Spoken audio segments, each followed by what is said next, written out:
அனைவருக்கும் வணக்கம். ஆடி மாதம் என்று சொன்னாலே நமக்கு முதலில் நினைவுக்கு வருவது அம்மன் கோவில்கள் இதுதாங்க. ஒரு குழந்தை அம்மாவை பார்த்தா எவ்வளோ சந்தோஷப்படுமோ, அதே மாதிரியே ஒரு அம்மா தன்னுடைய குழந்தைய பார்க்கும்போது எவ்வளோ சந்தோஷப்படுவாங்களோ, அதே மாதிரி தான் ஆடி மாதத்தில் பக்தர்கள் அம்பாளை சென்று தரிசனம் அப்படின்றது பண்ணுவாங்க. இன்றைக்கி நம்ம அப்படிப்பட்ட ஒரு சிறப்பான அம்மன் கோவில் பற்றி தாங்க பார்க்க போகிறோம். காஞ்சியில் வீற்றிருக்கக்கூடிய காமாட்சி அம்மன். காமாட்சி அம்மன் பற்றி சொல்லணும்னா, கையில் கரும்பும் வில்லும் வச்சுருப்பாங்க. பத்மாசனத்தில் அமர்ந்திருப்பாங்க. காஞ்சின் பேர் சொன்னாலே முதல்ல அவங்க தானே நமக்கு ஞாபகத்துக்கும் வருவாங்க, காமாட்சி அம்மன். அவங்க பேருக்கே ஒரு தனி சிறப்புங்க.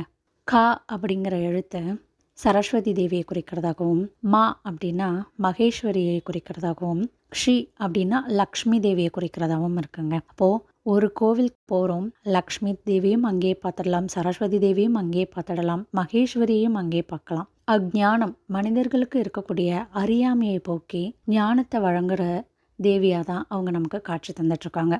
ஆடி மாதத்தில் மிகவும் சிறப்பான பூஜைகளும் அபிஷேகங்களும் காமாட்சி அம்மன் கோவிலில் நடக்குங்க. யாரெல்லாம் வழிபடலாம்? எல்லாருமே வழிபடலாம்.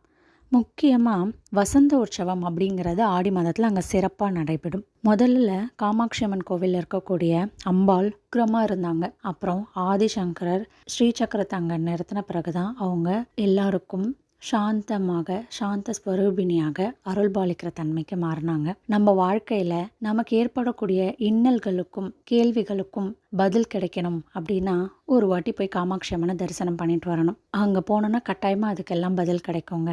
நாமும் காமாட்சியின் அருளை பெறுவோம். நன்றி.